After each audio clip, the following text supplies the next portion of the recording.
He was the most feared man in the city, a crime lord who could end lives with a glance and build empires on blood-soaked ground. But the one person Luca Romano couldn't command, couldn't protect, couldn't reach, was his own daughter. For 5 years, Isabella hadn't spoken a single word, hadn't whispered his name, hadn't given him the absolution he desperately craved. The most expensive therapists in Europe had called her silence permanent. But then came an ordinary evening at an exclusive hotel restaurant, and a clumsy waitress named Francesca. Risking everything to lean close to the silent girl, she didn't serve the wine. She whispered a name that had been buried with the dead. What happened next didn't just shatter the careful facade of the Romano Empire. It brought a Mafia boss to the edge of madness and unearthed a betrayal that would ignite a war within his own family. Before we begin, tell me in the comments where you are watching from. I'm responding to everyone. The Grand Bellini Hotel restaurant was where power dined in hushed tones, where deals worth millions were sealed over aged wine and rare cuts of meat. At table 4, Luca Romano commanded the space like a dark monument, tattoos crawling up his neck, rings glinting on his fingers, an empire's worth of violence contained in his perfectly tailored suit. Beside him sat Isabella, 15 years old and beautiful in her silence, her face an emotionless mask that had haunted her father for 1,225 days. The room hummed with the casual conversations of the untouchable. No one noticed the new waitress with her hair pulled back too tight, hands trembling slightly as she approached the table. No one saw the moment her eyes locked onto the girl. No one heard the sharp intake of breath before she leaned down, lips barely moving, as she whispered a single word that hadn't been spoken in 5 years. Chiara. The effect was instantaneous and catastrophic. Isabella's hand flew to her mouth, her eyes, those dead, distant eyes, suddenly blazing with recognition and terror.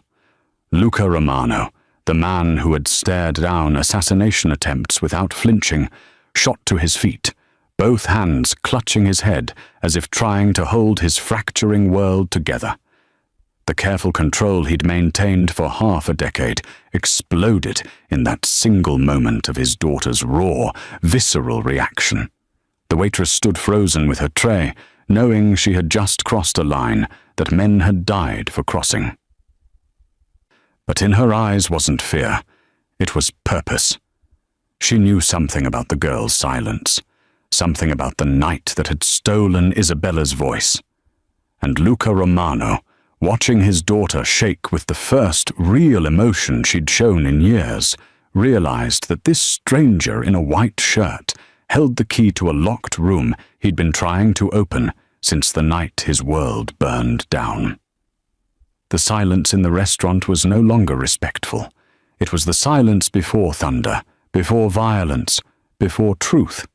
And in that moment, every person in the room understood they were witnessing the beginning of something that would reshape the Romano family forever. The moment shattered like glass. Luca's hand shot up, a single gesture that meant everything in his world, and 2 men in dark suits materialized from the shadows near the bar. They moved with the efficiency of predators, closing the distance to Francesca in 3 strides. "Wait!" she started, but her voice died as iron fingers clamped around her upper arms. The diners looked away. They always did. In establishments like the Grand Bellini, survival meant selective blindness.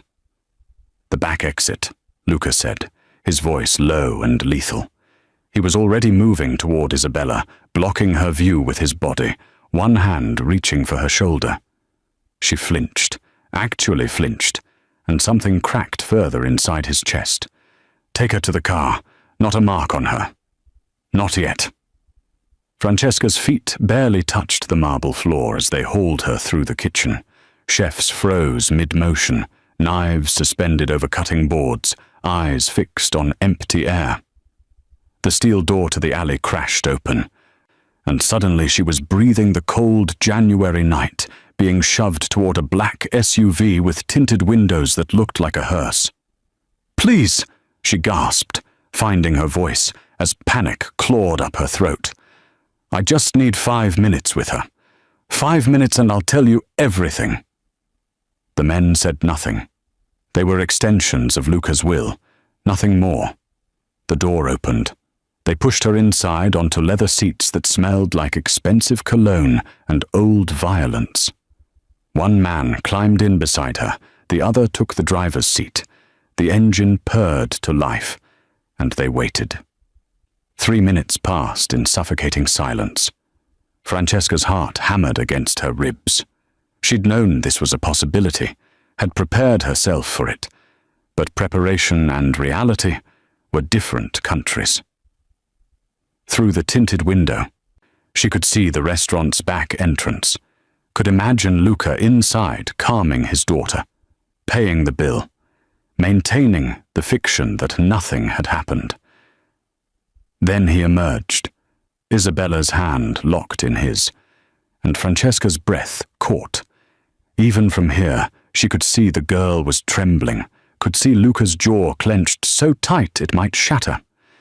He opened the door of a second SUV, helped Isabella inside with a gentleness that seemed impossible from hands that had broken bones, then turned toward Francesca's vehicle. When he climbed in, the temperature dropped 10 degrees. He didn't look at her. Not at first.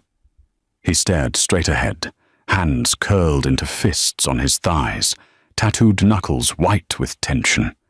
When he finally turned, his eyes were black holes, empty of everything except a rage so controlled it was more terrifying than screaming. "You have 30 seconds to tell me who the fuck you are," he said quietly, "before I put a bullet in your knee and ask again." Francesca met his gaze, forced herself not to look away, even though every instinct screamed to submit, to cower. "My name is Francesca Bianchi." She watched the name hit him, watched recognition flicker, then confusion, then something that might have been horror. "Sophia's sister." Her voice didn't shake. That surprised her. "Your wife's sister." Sophia didn't have a sister, but his voice had lost its certainty. "She did. She had me, and I was there the night she died." Francesca leaned forward, desperate now. "I was there, Luca, in the house. I saw what happened, and so did Isabella." His hand moved faster than thought, slamming into the seat beside her head, close enough that she felt the displacement of air. "Don't you fucking say her name." "Chiara," Francesca interrupted, and watched him freeze. "That's what Sophia called her. That's what I called her when I used to read her stories and braid her hair and sing her to sleep, before you made us disappear." The silence that followed was different, fragile, dangerous. "Let me see her," Francesca whispered. "Let me see Chiara, and I'll tell you everything. I'll tell you why she stopped speaking. I'll tell you what she saw. I'll tell you who really killed your wife." Luca stared at her for an eternity, compressed into seconds. Then he pulled out his phone, typed a single word, and the convoy began to move into the night, toward answers that would destroy everything he thought he knew. The Romano mansion rose from the hillside like a fortress, all stone and iron and secrets. Francesca was pulled from the SUV and marched through corridors lined with oil paintings and marble statues that probably cost more than most people earned in a lifetime. The beauty felt obscene, like lipstick on a corpse. They brought her to a study that smelled of leather and cigar smoke. Floor-to-ceiling windows overlooked the city lights below, a kingdom Luca ruled from the shadows. He was already there, standing with his back to her, one hand braced against the window frame. He'd removed his jacket. His shirt was rolled to the elbows, revealing more ink, more history written on skin. "Leave us," he said, without turning. The security melted away. The door clicked shut.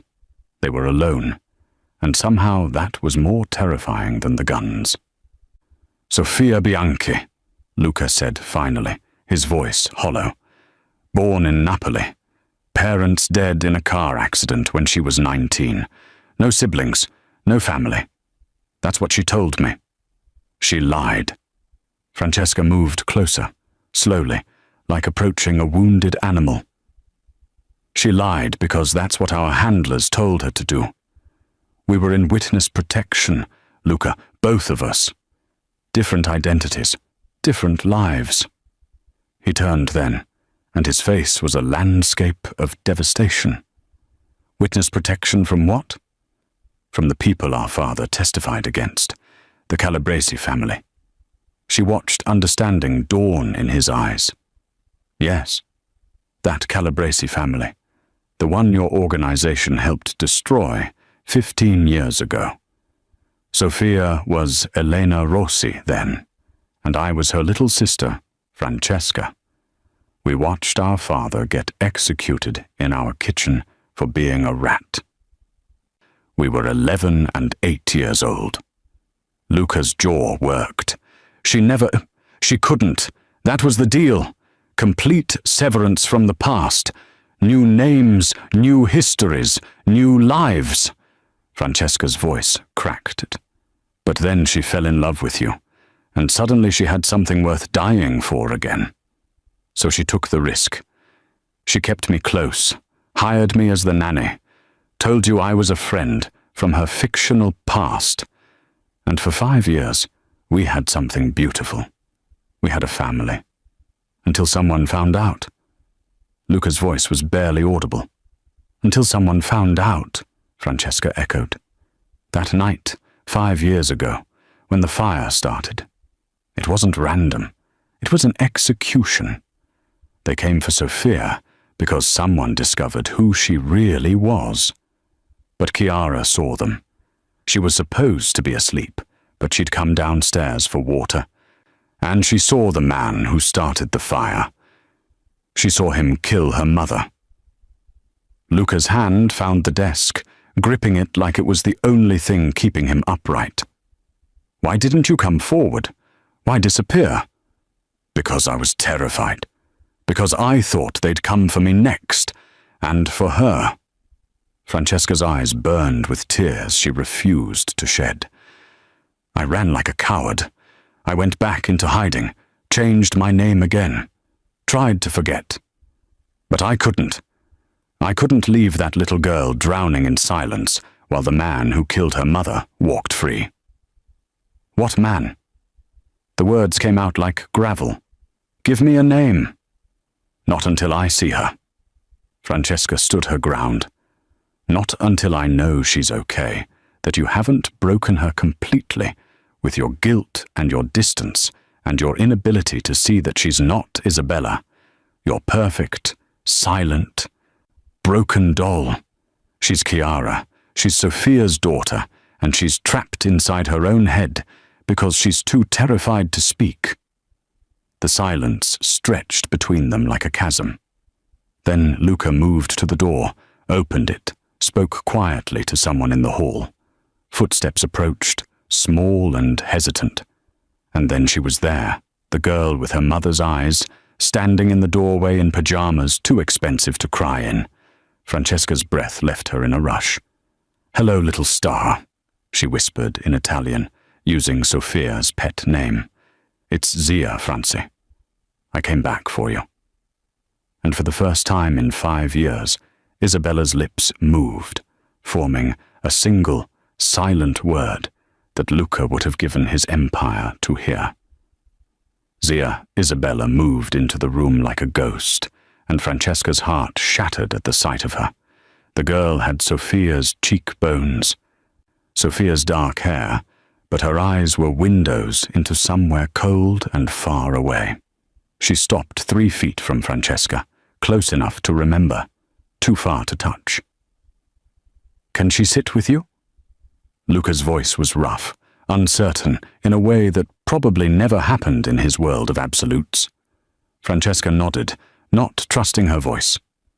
She settled onto the leather sofa, and after a moment's hesitation, Isabella folded herself into the opposite corner, knees drawn up, making herself small, protecting herself, always protecting herself. "I'm going to tell your father what happened that night," Francesca said softly, speaking to Isabella, but looking at Luca. "The night we lost your mama.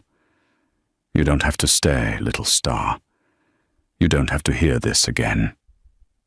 Isabella didn't move, didn't speak, but her eyes, those haunted, hollow eyes, fixed on Francesca with an intensity that said, "Tell him everything." So she did.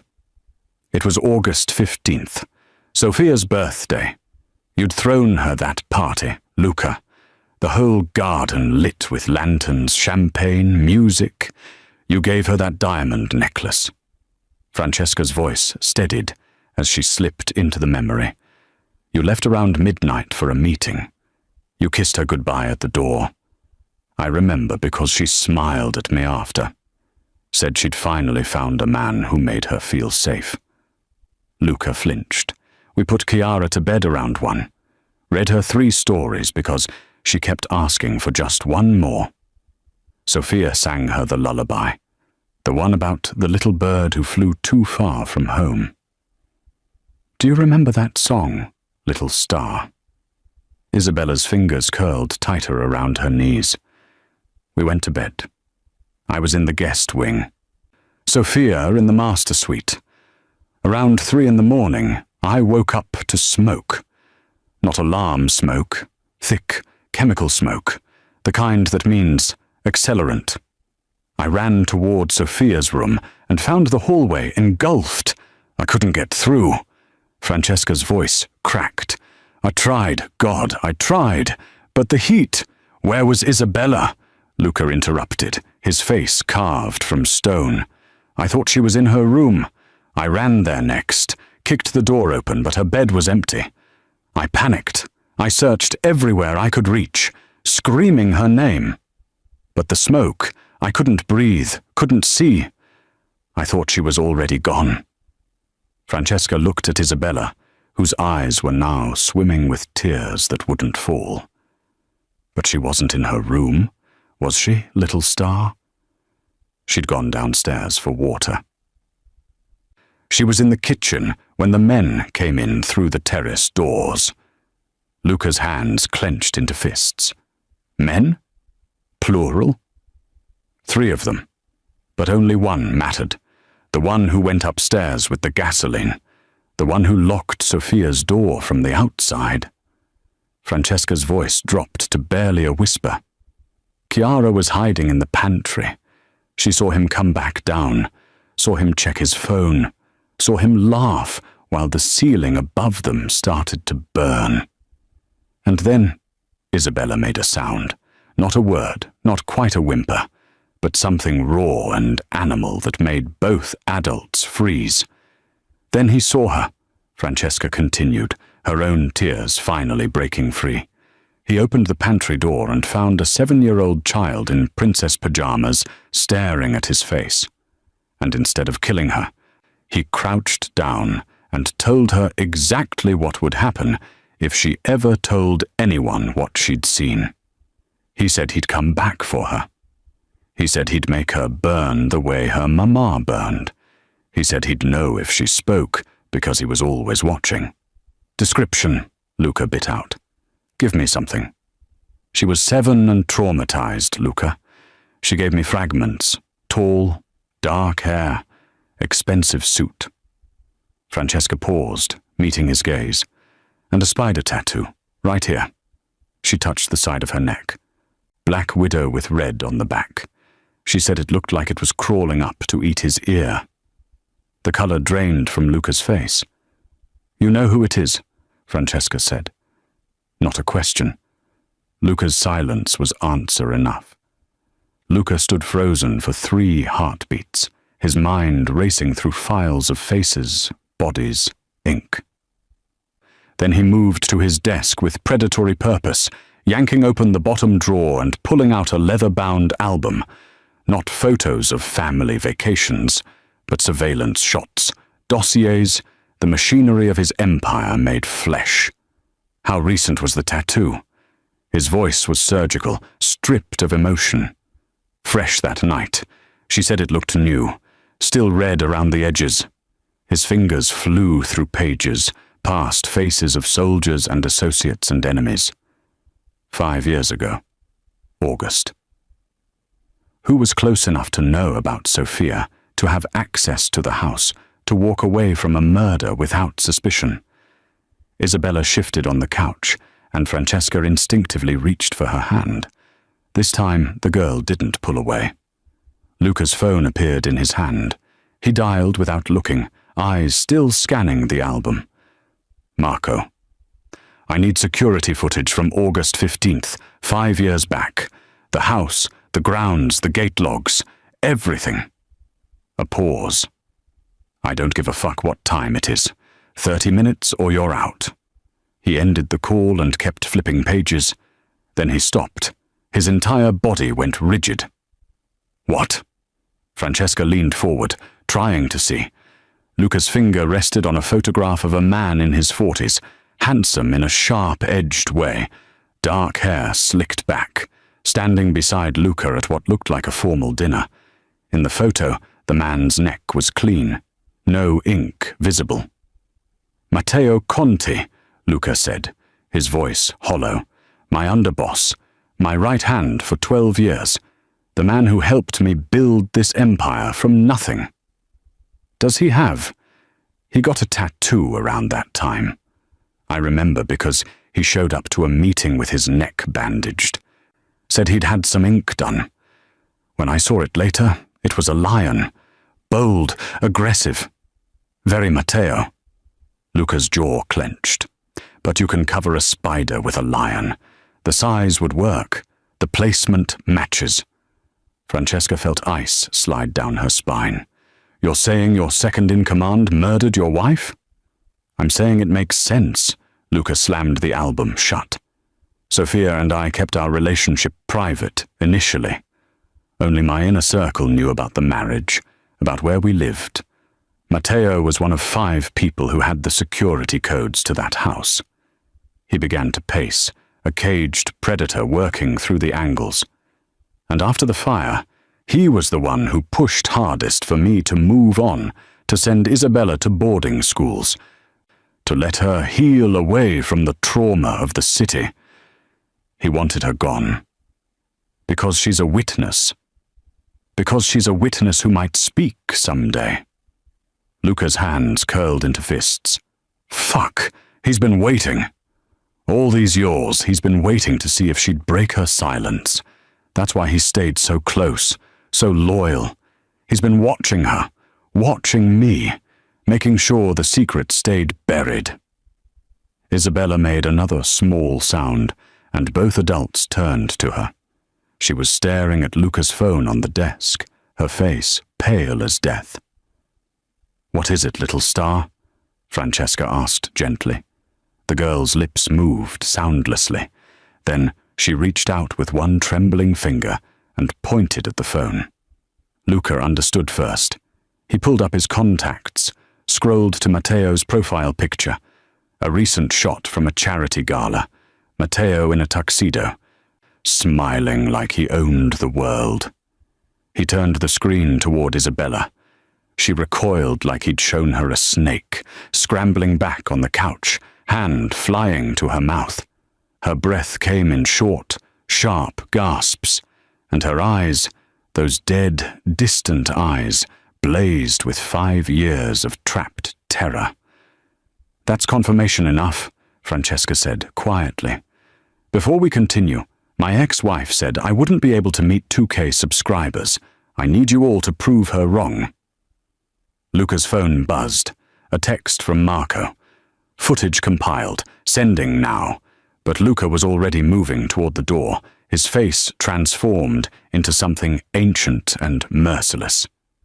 Stay here. Lock the door behind me. There's a panic button under the desk. Red switch. You hit that. The whole house goes into lockdown. Where are you going? He paused in the doorway, and when he looked back, Francesca saw the man who'd built an empire on violence and fear. To check if my right hand still has his ink, Luca said, and if he does, to cut off a lot more than that. Luca made it 3 steps down the corridor before the gunfire started. The first shots came from the east wing, sharp cracks that shattered the mansion's funeral silence. Then the windows exploded inward in a symphony of breaking glass, and suddenly the air was full of bullets and screaming staff and the acrid smell of gunpowder. He was moving before conscious thought, his weapon drawn from the shoulder holster beneath his shirt. He kicked the study door open. "Get down!" Francesca had already pulled Isabella to the floor behind the desk, her body covering the girls. Good instincts. Survival instincts. "How many?" Francesca's voice was steady despite the chaos. "Too many." Luca hit the panic button, and steel shutters began grinding down over the windows, but they were too slow, too late. Shadows moved in the garden, professionals advancing with military precision. 6, maybe 8. This wasn't a probe. This was an execution squad. Matteo knew. Somehow, he fucking knew. "The tunnels," Luca said, already moving to the bookshelf on the west wall. His fingers found the hidden switch, and the entire unit swung inward, revealing a passageway that smelled of earth and old stone. Built during Prohibition, runs half a mile to the old carriage house. More gunfire erupted closer now, in the main hall, voices shouting commands. The security team was engaging, but they were outnumbered and caught flat-footed. Luca had gotten comfortable, gotten sloppy, had let 5 years of false peace make him vulnerable. Francesca hauled Isabella to her feet, and they plunged into the darkness. Luca followed, pulling the bookshelf closed behind them. Emergency lights flickered on, weak yellow bulbs every 20 feet, casting more shadow than illumination. They ran. Isabella's breathing was sharp and panicked, her hand locked in Francesca's like a lifeline. Behind them, muffled by stone and earth, the battle raged. Luca heard the distinctive pop of flashbangs, the heavier boom of his security team's shotguns. Good men dying because he'd been blind to the viper in his nest. The tunnel stretched endlessly, sloping downward and then up, twisting through bedrock that had stood for centuries. Luca's phone buzzed insistently. He ignored it. No one he trusted would be calling right now, which meant every call was either dead men or the enemy. They emerged in the carriage house, a converted garage that held his collection of vintage cars. Luca went straight for the Range Rover, the one with bulletproof glass and run-flat tires. Keys were already in it. He'd learned long ago to keep exit strategies primed. "Get in. Back seat, both of you. Stay low." The engine roared to life, and Luca reversed through the closed garage door, wood splintering around them. The night air hit them cold and sharp. Behind them, the mansion was lit up like a war zone, muzzle flashes visible in a dozen windows. Luca gunned it down the service road. No headlights, navigating by memory and moonlight. 200 yards. 300. Then the access road, and the main gate was ahead, still miraculously closed, the guard booth empty. The gate was reinforced steel. The Range Rover hit it at 40 miles per hour. Metal screamed. The windshield spiderwebbed but held. The gate buckled, twisted, gave way.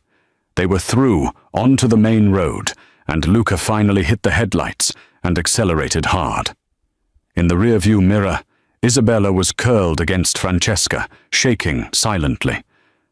Francesca stared back at him with wide eyes that held too much understanding. "He tried to kill her," she said. "Tonight. Right now, because I came back. Because you made him realize she might speak." Luca took a turn too fast, tires screaming. "He's been patient for 5 years. But patience has limits. Where are we going? Somewhere he doesn't know about. Somewhere no one knows about. Luca's mind raced through options, safe houses, loyalties. Who could he trust when his right hand was a murderer? My uncle's old hunting cabin, 2 hours north, off-grid, defensible, stocked for siege. His phone buzzed again. This time he looked. Matteo Conte, Luca answered on speaker. You should have let it stay buried, Luca. Matteo's voice was silk over razor blades. The waitress was a mistake. The girl was always a mistake. But you I actually regret. The line went dead. Luca pressed the accelerator to the floor, and they disappeared into the night with a ghost from the past, a silent witness, and the certain knowledge that the war had finally come home. The cabin appeared out of the darkness, like something from a fairy tale, all rough-hewn timber and stone, nestled in a clearing surrounded by pine trees that whispered secrets to the wind. Luca killed the engine and sat for a moment, listening. Only forest sounds, no pursuit. Not yet.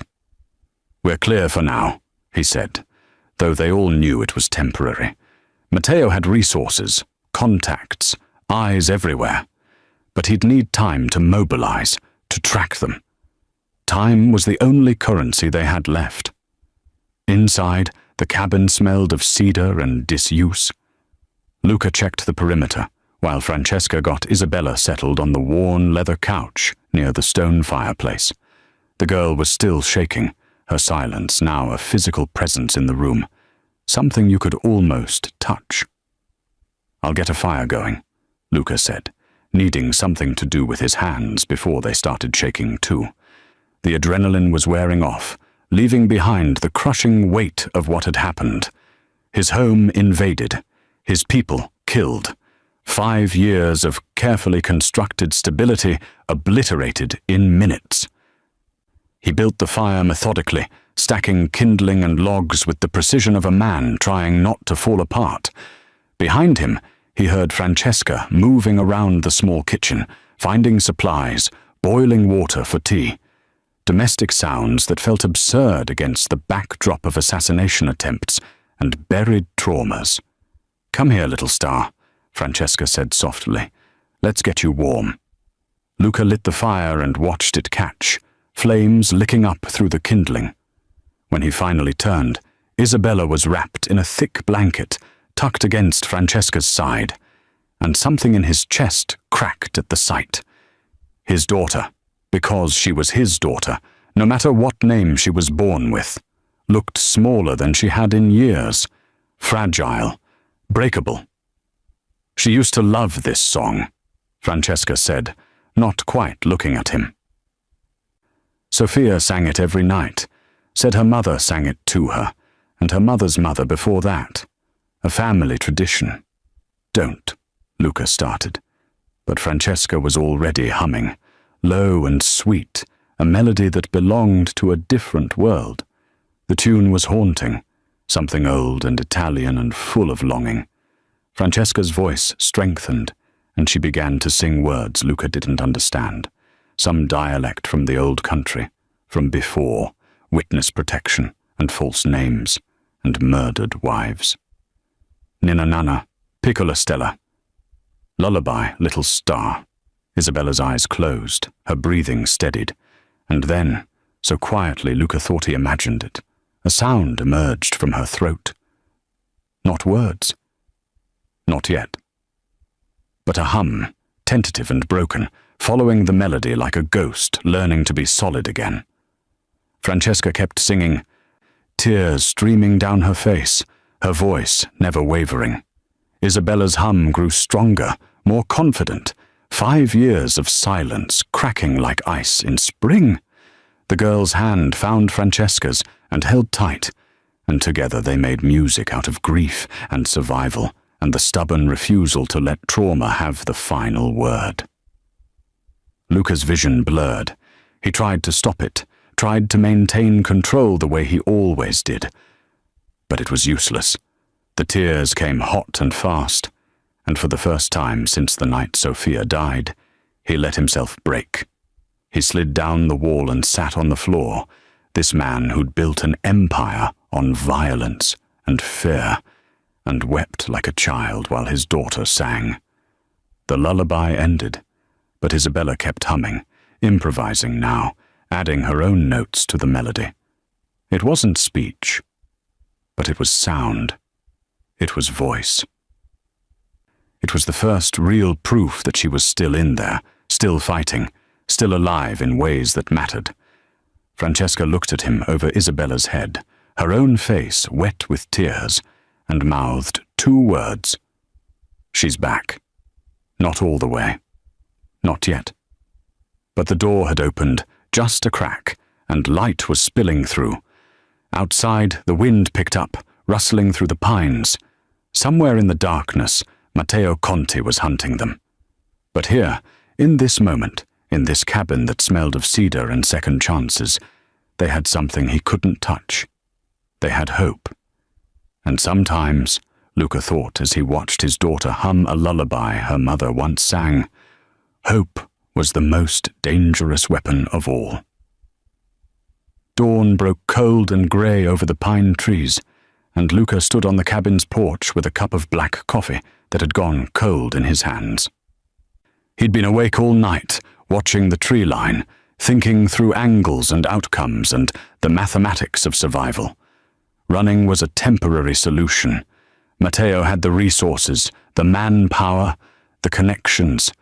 He could wait them out, starve them out, hunt them down eventually. And worse, every hour Luca spent hiding was an hour Matteo consolidated power, turned the family against him, rewrote the narrative into something where Luca was the traitor and Matteo the righteous avenger. No. Running was losing in slow motion. He heard the door open behind him, felt Francesca's presence before she spoke. "You're planning something stupid," she said. "I'm planning something necessary." Luca took a sip of the cold coffee, grimaced. "There's a family meeting tonight. Emergency session. Matteo will have called it, probably claimed I've gone rogue. That I'm compromised. He'll be making his play for leadership. So you're going to walk into a room full of men who might want you dead. I'm going to walk into a room full of men who deserve the truth." He turned to face her. Matteo's been patient, but he's exposed now. He had to move too fast, too messy. The attack on my home, that breaks every rule we have. Family doesn't attack family on their own ground. The others will have questions. Francesca studied him with those sharp eyes that saw too much. And if they side with him? Then I die, and you take Isabella somewhere far away and keep her safe. He said it matter-of-factly, like discussing the weather. But I don't think they will. Matteo's smart, but he's arrogant. He's been the power behind my throne so long he thinks he is the throne. He'll make mistakes. This is insane. This is the only play I have left. Luca set down the coffee cup. I can't protect her from hiding. I can't rebuild from exile. I have to cut the head off the snake, and the snake is going to be in the palazzo tonight at 8, surrounded by the entire family council. Then I'm coming with you. Absolutely not. I'm the only other witness to what happened that night, Francesca said, her voice steel-wrapped in silk. I can testify to what Isabella told me, what Sophia told me before she died.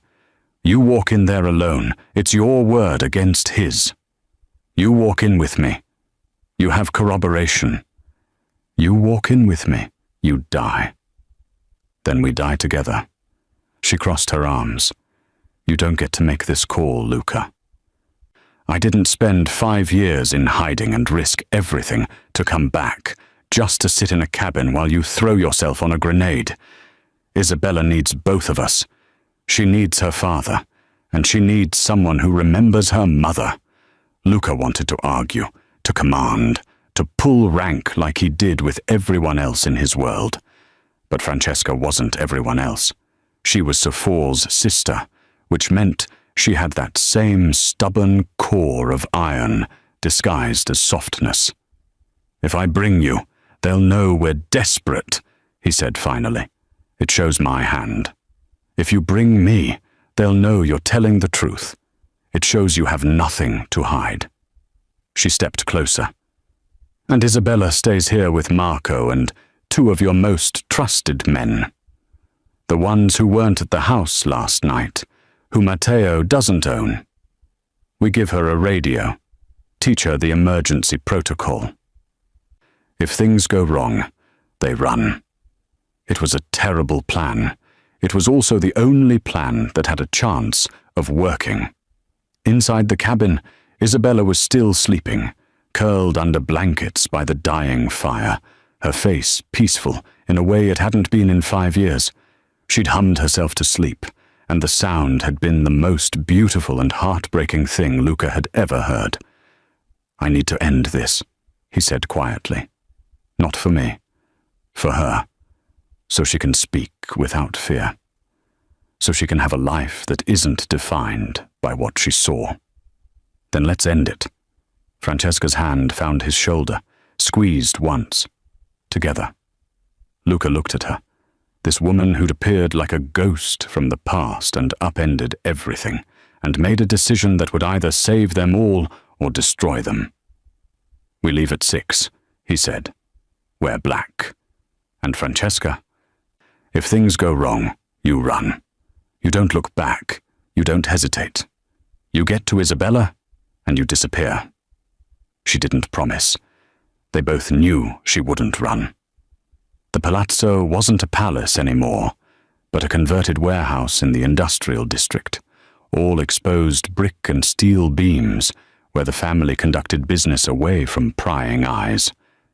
Luca and Francesca arrived at 7:45, early enough to control the narrative, late enough that the others would already be assembled. 13 men sat around the long table, faces Luca had known for decades, soldiers, captains, consiglieres. And at the head of the table, in what should have been Luca's seat, sat Matteo Conti, looking every inch the king he'd always wanted to be. "Luca." Matteo's smile was all teeth. "I wasn't sure you'd come. After your unfortunate breakdown, your attack on your own home." "My attack?" Luca's voice cut through the room like a blade. "Interesting revision of events, Matteo. Tell me, which of these men helped you stage a massacre at my estate last night?" Murmurs rippled through the assembly. Luca saw doubt flickering in familiar eyes. "You're delusional," Matteo said smoothly. "Grief has broken you, old friend. Everyone knows you've been unstable since Sophia died. And now, bringing this woman," he gestured dismissively at Francesca, "some nobody waitress into our sacred council? You've lost your way." "Her name is Francesca Bianchi," Luca said. "Sophia's sister. The woman you thought you'd scared into permanent hiding 5 years ago." Matteo's smile never wavered, but something flickered behind his eyes. Recognition. Calculation. Fear. "I don't know what fairy tale she's sold you. The fairy tale where you murdered my wife and threatened my daughter into silence." Luca's hand moved toward his jacket, but 3 of Matteo's men were faster, weapons appearing like magic. "The fairy tale where a little girl saw a man with a spider tattoo on his neck. The tattoo you covered with a lion 3 days after the fire. Everyone knows I got that lion. Remove your shirt," Luca said quietly. "Show them your neck. Prove me wrong." The warehouse went silent. Matteo's face remained calm, but his right hand drifted toward his belt. "This is ridiculous. Show them." Luca took a step forward, and guns cocked all around him. He was outmanned, outgunned, and rapidly running out of time. "Or I will." Matteo stood slowly, and Luca saw the decision being made behind those cold eyes. No more pretense, no more patience. You should have killed the girl when you had the chance, Matteo said, and his gun cleared the holster first. The world exploded into chaos. Luca dove behind the table as shots rang out, wood splintering around him. The family scattered, some drawing weapons, others hitting the floor. Decades of alliances fracturing in real time.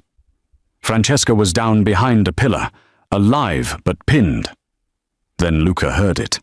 The warehouse door crashing open, and a voice he'd thought might stay silent forever. "Stop!" Everyone froze.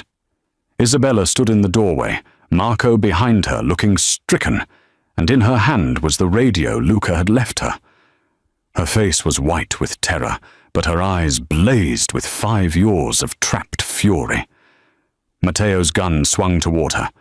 "You should have stayed quiet, little girl." It was Matteo.